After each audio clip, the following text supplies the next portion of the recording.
Gustav Robert Kirchhoff, a German physicist, formulated two laws in 1845 which are extremely important for circuit analysis.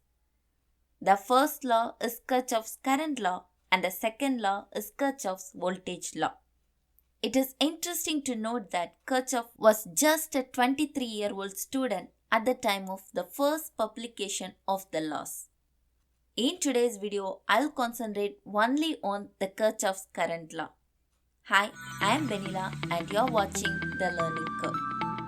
Kirchhoff's current law states that the algebraic sum of all the branch currents leaving a node is zero at all instants of time.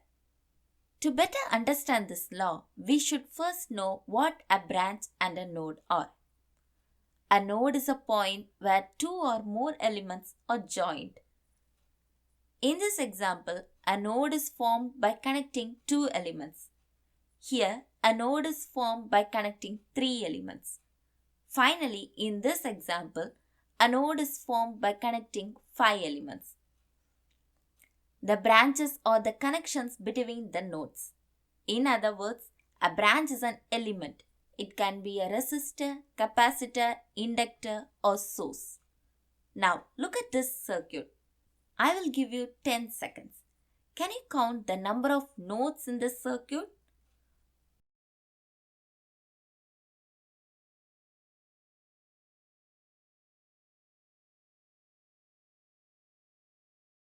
One, 2, 3, 4 and 5.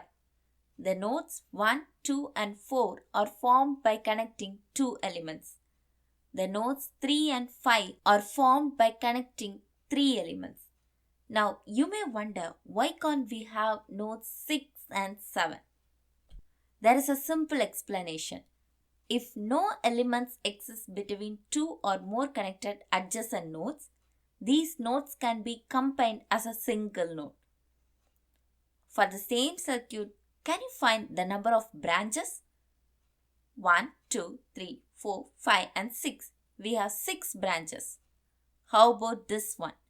Can you count the number of nodes and branches? Your 10 seconds starts now.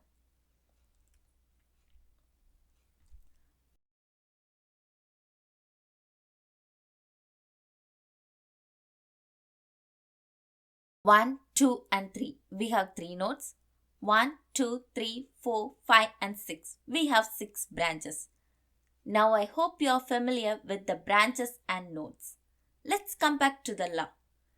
The algebraic sum of all the branch currents leaving a node is zero at all instants of time. Consider this example. Here the currents I1, I2, I3 and I4 are leaving the node A. According to the current law, the sum of these currents is equal to 0. How about this one? Here the currents I1 and I2 are leaving the node and I3 and I4 are entering the node.